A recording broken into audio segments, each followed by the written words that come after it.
Olá, boa noite. Seja bem-vindo a mais um programa Entrevista Coletiva aqui na tela da Band Amazonas para Manaus e mais 22 municípios do estado. Eu sou Neto Cavalcante, me acompanha na bancada no programa de hoje a jornalista Isabela Bastos, repórter do Grupo Bandeirantes de Comunicação. A nossa conversa de hoje é com o deputado federal, delegado Pablo, do PSL do Amazonas, que já está aqui nos nossos estúdios, a quem eu dou as boas-vindas e agradeço a presença também, deputado. Boa noite. Obrigado, Neto. Obrigado, Isabela. Obrigado aos nossos telespectadores da Band. A segunda participação aqui na entrevista coletiva, na primeira oportunidade, o senhor estava ali nos primeiros 4 meses de mandato, ainda conhecendo. Naquela oportunidade, a gente procurava aqui com que o senhor falasse das primeiras observações ali no Congresso. Agora já tem 2 anos e meio aí de experiência.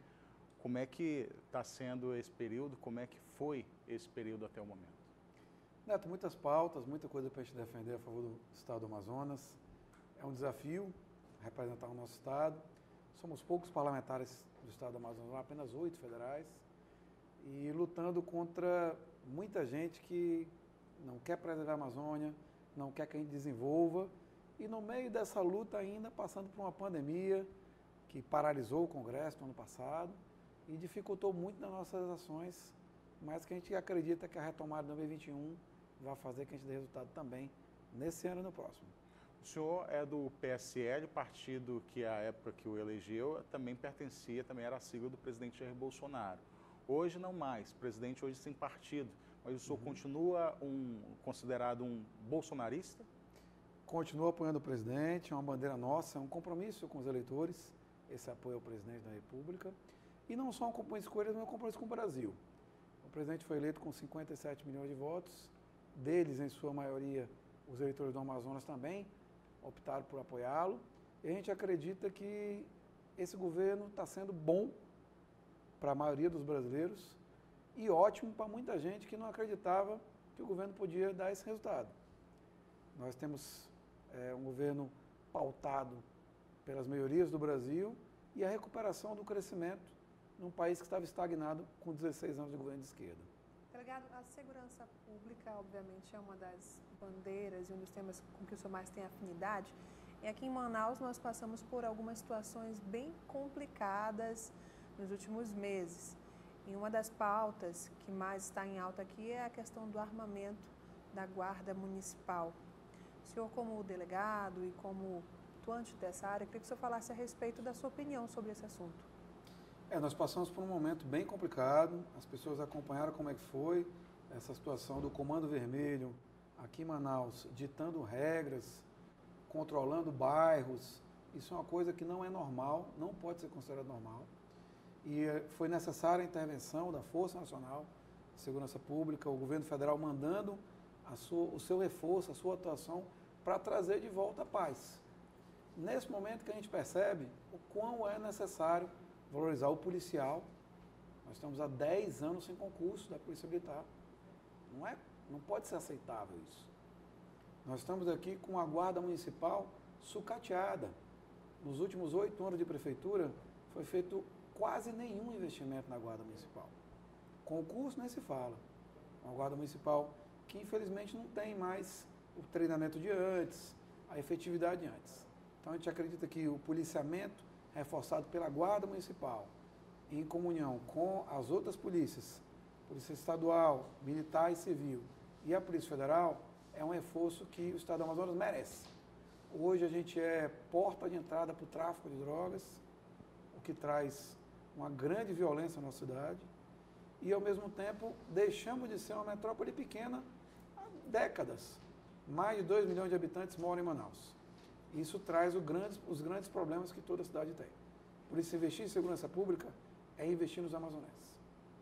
E você acha que esse investimento que a gente está fazendo é o suficiente, é o necessário para a necessidade que a gente tem aqui? Ainda não. Ele precisa de mais. E muita gente fala em investir em inteligência. Eu vim de setor de inteligência na Polícia Federal, trabalhei muitos anos com isso, mas acreditem numa coisa que é realidade. É preciso primeiro investir no cidadão, no policial. Um policial capacitado, um policial bem treinado, um policial com equipamento bom e a polícia renovada, é segurança garantida para você que nos assiste. O senhor falou em policial com equipamento bom. Muitas vezes a criminalidade tem equipamentos que são superiores ao que a polícia tem. E o senhor tem um projeto de lei para que objetos apreendidos em operação que pudessem também servir à polícia ou ir a leilão, né? Como é que está essa situação? Interessante você tocar nesse assunto, Neto. Eu fiz um projeto de lei com essa finalidade de que os bens apreendidos das organizações criminosas possam ser diretamente colocados ao reforço da polícia e das autoridades investigativas de uma maneira geral.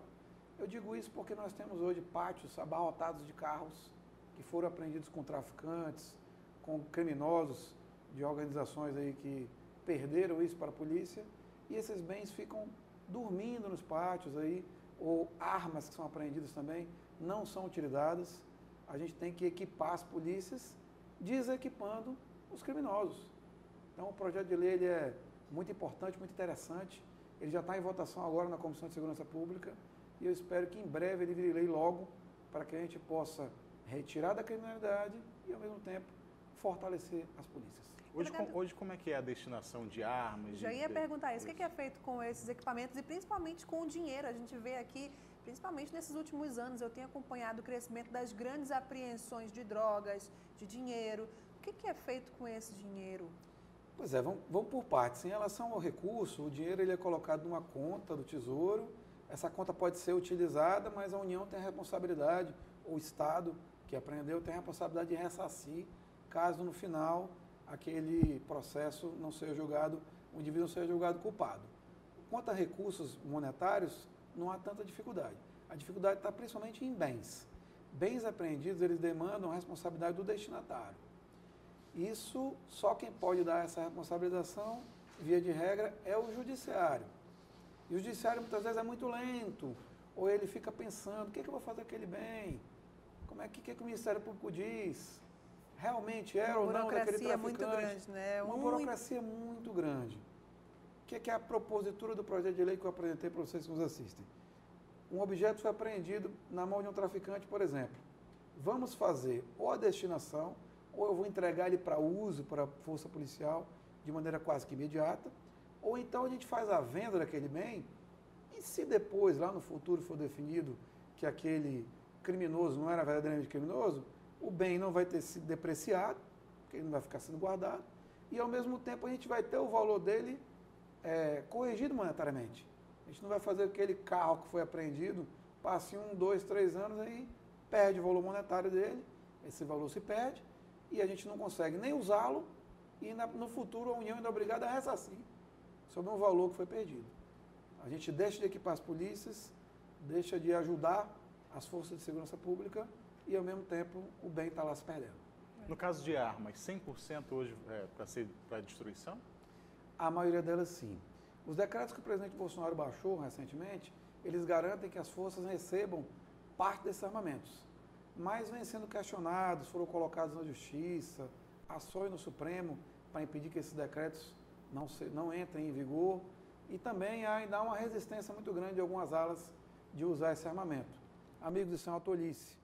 Em todo o mundo desenvolvido, nos Estados Unidos, na Europa, as armas apreendidas são destinadas imediatamente para as forças de segurança pública. Afinal de contas, o que vai se fazer com o fuzil R-15? Destruir um bem que custa 100, 200 mil reais, às vezes, um fuzil de alta qualidade? Vamos entregar às forças de segurança. Porque aquilo ali não devia estar nem na mão do traficante, na mão do criminoso. Como é que a gente pode pensar em restituir aquele bem depois? É impossível, não tem como. Aquele bem tem que voltar em favor da sociedade. Outro projeto desse mais recente, se não me engano, foi do início desse mês, é a respeito do aumento da pena para quem for pego ajudando algum fugitivo, criminoso. Inclusive, a gente não pode deixar de lembrar nessa questão a respeito da fuga do Lázaro Barbosa. É verdade. A gente viu que houve a prisão de fazendeiros que estavam envolvidos. Esse projeto ele se deve em função disso ou já vinha mesmo tramitando antes a esse episódio? Eu tive uma experiência de 14 anos de Polícia Federal que me ensinou que nesse período muitos dos criminosos eles só cometem os ilícitos porque são ajudados. É impossível você pensar que alguém vai trazer uma droga do Peru ou da Colômbia, vai atravessar o estado do Amazonas inteiro e não vai ter ajuda no meio do caminho. Verdade. E para mim essas pessoas são tão criminosas quanto aqueles que estão levando a droga. Afinal de contas, a droga só chega nos grandes centros porque as pessoas ajudaram. E o que a gente vê hoje na nossa lei penal?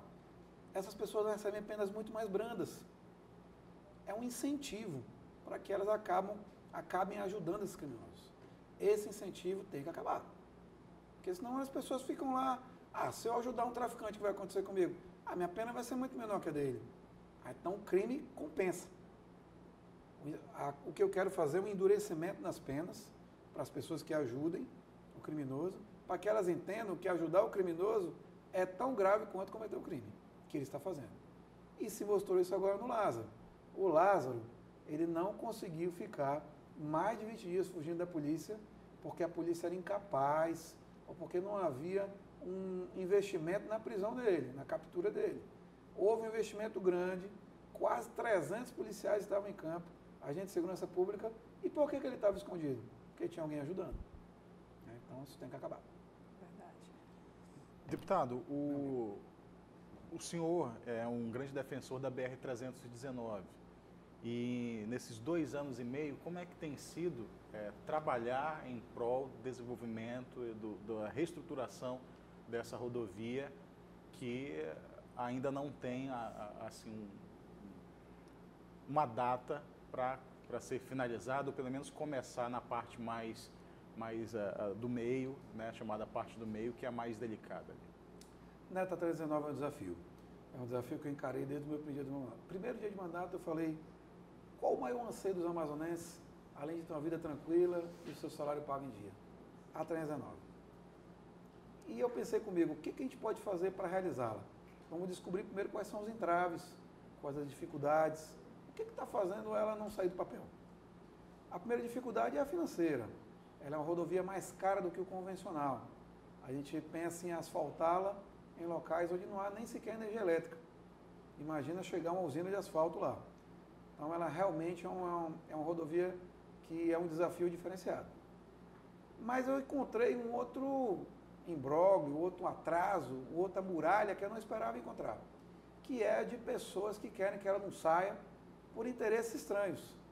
Tem gente que é ambientalista que diz assim, mas uma rodovia dessa vai prejudicar as regiões onde passa. Tem gente que diz, mas e as comunidades onde ela vive? Esses que defendem que a rodovia não deve existir porque o seu impacto ambiental, o seu impacto que vai acontecer às populações tradicionais, ele é ruim, eu quero que eles sejam colocados de frente aos impactos que nós passamos no dia de hoje. Nós passamos uma crise de oxigênio no Amazonas e o oxigênio demorou 3 dias para chegar em Manaus porque a rodovia não funcionava. Muita gente morreu. Esses ambientalistas estão preparados a receber essa responsabilização? Não estão. Para eles está tudo bem. Para mim, eu não consigo entender como é que a gente pode falar em impacto ambiental numa rodovia que já existe há 44 anos. Ela já existe. Nós vamos estar apenas pavimentando uma coisa que já existe.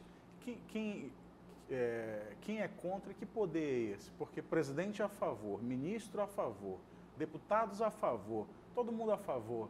Que poder é esse contra a BR? Bem, nós temos segmentos do Ministério Público que não são favoráveis, os procuradores da República e membros do Ministério Público me perdoem, mas muitos deles não são favoráveis e criam realmente entraves. Nós temos ações judiciais movimentadas por vários segmentos que se dizem ambientalistas e também pseudo-ambientalistas, que querem que a rodovia não saia do papel. E nós temos outras pessoas que ganham com atraso. Tem gente que ganha dinheiro com a dificuldade, né? Quanto mais eu precisar de um atravessador, quanto mais difícil for uma mercadoria chegar aqui no estado, com certeza tem pessoas sendo beneficiadas. Fica na mão de poucos, né? Fica na mão de poucos.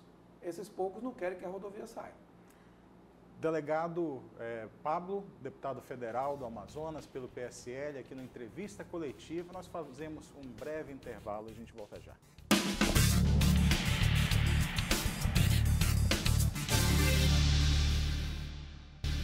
De volta com o programa Entrevista Coletiva, aqui na tela da Band Amazonas, recebendo o deputado federal, delegado Pablo, do PSL. finalizamos o bloco falando de questões ambientais, né, BR-319, e tem um outro assunto também bastante polêmico nessa área ambiental, que é a demarcação de terras indígenas, deputado. Qual o seu envolvimento nesse tema e o que a gente pode esperar disso? Tivemos um debate agora na Comissão de Constituição e Justiça sobre ele. O projeto ele vem legislar uma coisa que está sem legislação há muito tempo, que está dependendo de regulamentação. Houveram vários movimentos de indígenas, de organizações não governamentais lá em Brasília, inclusive até usando violência, tentaram invadir a Câmara, para que o projeto não fosse votado. A ideia sempre, meus amigos, é legislar aquilo que não tem lei. Quando a gente deixa o assunto ficar muito atrasado, o que é regulamentado sobre isso hoje, Neto, tem décadas já. Então a gente está trabalhando demarcação de terras indígenas com a lei ultrapassada. É preciso amadurecer esse assunto e regulamentar com a legislação nova, até para garantir os direitos dos povos indígenas que lá estão. Essa, inclusive, é uma pauta muito antiga que ultimamente tem também, como você falou, pegado fogo, né? Como é que está essa questão para votação? Está em andamento, ainda não está? É um processo um pouco longo, tem que passar primeiro para a CCJ, vai ser criada uma comissão especial sobre o assunto e só depois vai a plenário. Eu acredito que o projeto ainda pode ser aprimorado bastante e a gente pode garantir tanto o desenvolvimento das pessoas que vivem nessas regiões, como os direitos dos povos tradicionais. Uma coisa não precisa ser dissociada da outra. Nos últimos dias de governo que antecedeu na verdade, foi ainda no governo da presidente Dilma Rousseff. Ela praticamente mapeou toda aqui a área do Amazonas como reserva, e isso impede o desenvolvimento, né, crescimento nessas áreas. A demarcação de terras indígenas passa por esse caminho também, de a gente poder ter algumas áreas e poder desenvolver, poder tirar a riqueza do solo e dividir para a própria população? Sim, quando a gente cria reservas apenas para proibir que aquela região se desenvolva, nós estamos condenando aquelas pessoas a viver sem renda, a viver sem os mesmos direitos que os demais brasileiros possuem. Por isso que eu sou contrário a demarcar a terra só por demarcar. Eu vejo muitas demarcações que são feitas que coincidem exatamente com o território de uma riqueza mineral, que coincidem exatamente com o lugar onde havia alguma produção, de alguma vocação regional. A gente tem aqui locais onde são produzidos açaí, guaraná. Então, muitas vezes se cria uma área de preservação permanente, ou uma reserva florestal indígena justamente naquela região. E com aquilo você gera desemprego, dificulta a distribuição de renda. É realmente isso que o povo quer? As pessoas querem trabalhar, as pessoas querem ter as suas áreas desenvolvidas. E é nisso que eu batalho, é nisso que eu defendo. É por esse caminho que eu vou. Aqui, por exemplo, a gente tem uma questão muito forte do desenvolvimento sustentável, da área do manejo, e um dos principais problemas é a falta de gente para ir até essas áreas, fazer vistoria, fazer o levantamento. Eu acho que não tem esse efetivo suficiente, mas eu também não vejo investimento sendo feito para fazer esse levantamento. Esse é um dos entraves para que sejam demarcadas corretamente essas áreas? Com certeza. O Estado brasileiro ele tem, de uma forma geral, uma grande desproporção de distribuição de efetivo. A gente tem mais servidores do IBAMA, talvez, em Brasília do que na região norte inteira. Isso é porque o servidor não quer estar na atividade fim. E eu acho que os órgãos eles têm que ser vocacionados para aquilo que eles foram criados. Então, o governo do presidente Bolsonaro vem investindo mais nessas pautas, colocando mais as pessoas em campo, mas a gente tem que entender que nós passamos 16 anos de pessoas que faziam política ambiental com roda de berimbau, com discussão de como se vai definir a Amazônia lá na França e não no território amazônico. Então, esse longo período de aparelhamento do Estado, de falta de discussão da atividade fim dos órgãos ambientais acabou levando a um atraso que vai demorar para ser corrigido. Vem sendo trabalhado, mas vai demorar um pouquinho. Delegado, saindo um pouquinho dessa questão ambiental, passando para outra área, a gente tem um outro assunto que é muito forte também no Brasil inteiro, a questão da posse e do porte de arma. Certo. Eu queria que o senhor explicasse primeiro a diferença entre os dois, para a gente só explicar direitinho. Vou lá, falar com o nosso público aqui. A posse é quando você tem direito a deter uma arma dentro da sua casa, comércio, ou qualquer coisa do gênero, que você tenha um estabelecimento onde você viva ou exerça alguma atividade de forma habitual. E quando você carrega essa arma de um ponto para o outro ou leva ela para qualquer lugar, aí vira porte. Hoje a legislação ela até é relativamente simples para a retirada da posse, para você ter uma arma para defender a sua propriedade e a sua família. Mas para você portar essa arma, há muitos entraves ainda, o que é um contrassenso. Nós voltamos em 2005, um plebiscito do desarmamento, e as pessoas aprovaram o direito às pessoas terem uma arma de fogo, e não o contrário.